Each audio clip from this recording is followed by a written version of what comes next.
Nwanne m na ụmụnna m ele otu ọnụrụ unu nhwekwurechi ha nwanne ọnụ nwaanyị mba nnọọ.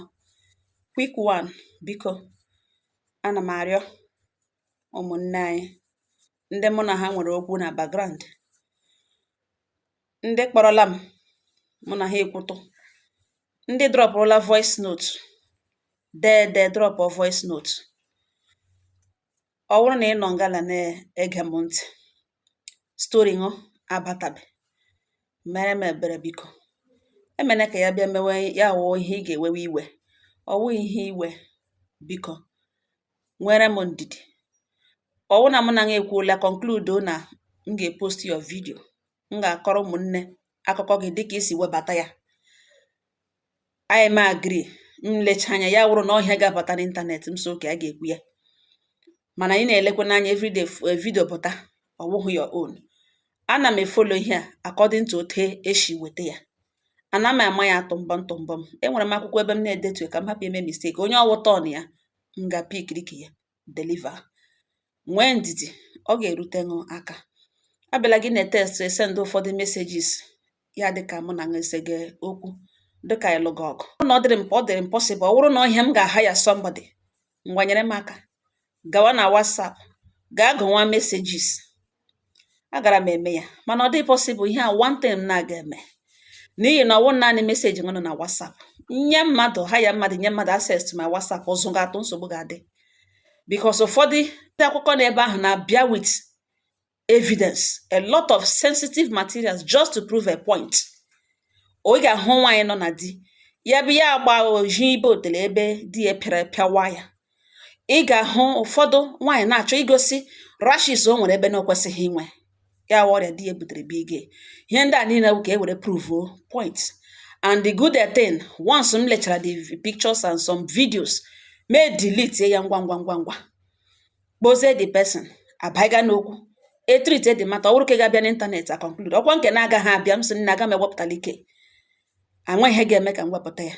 Enwere m olileanya na udo ga-abịa, ihe ga-emecha dị mma because of ụmụaka, because of you, or because of one thing, when with good reason. M ga-agwa ihe mere nụ m ga-eji sị don't bring it. Okwu e need internet space. Ya ọkwanụ ka anyị conclude m sị a ga-ewepụta ya, ihe ọ ga-ewewu small time.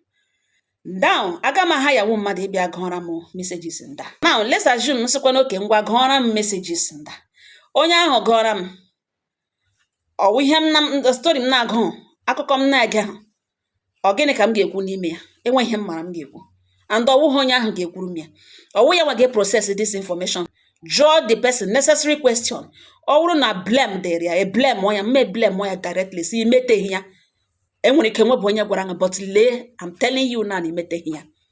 Garịọ ọdịṅụ, garịọ nne dị, garịọ nwanne gị, onye a gị na-ese imejọrọ ya. Stop playing victim, because mgbe ụfọdụ okwu ga-abịa like this. Ọwụghị onye wetachara akụkọ ka ikpe na-eshiri. Mgbe ụfọdụ ha na-ewere akụkọ ahụ bịa wụ na ha nwe mege mistake, and ana m ekwukwe gbakwa ha otu ha ji eme mistake mege ya until onye ahụ eme ihe o kwesịrị ime, udo achịa. Now ọ bụrụ na m ha ya mmadụ bịa ga-enwere m ya, ọ bụ onye ahụ ga-process this information. Mmepe my WhatsApp, mkpu ka apụghị n'ọnụ ịhụ ụnụ hụ ihe dọmpụrụ na my WhatsApp, messages line dị, text messages line dị, voice notes line dị. Ụnụ ga-ajụ so nwaanyị mba nọsa ọ gị ka adọmpụ, ọ bụ ofu onye ka ede nwere ihe a, mana ilecha anya ọmị ka dowere. Akwanụ m amemoda ezinụlọ m nidikwere m, aga m anwụrụ na WhatsApp so ọ wụrụ ihe ha ga-eri. M ga-emekwe ka rọrọ m pụtakwa mmekwe. Mgbe ụfọdụ na m ehi ụra abalị, m were mgbe ọbụla onye ọbụla ara ha chere m wewa earpiece gewe ndị ke m ga-ege.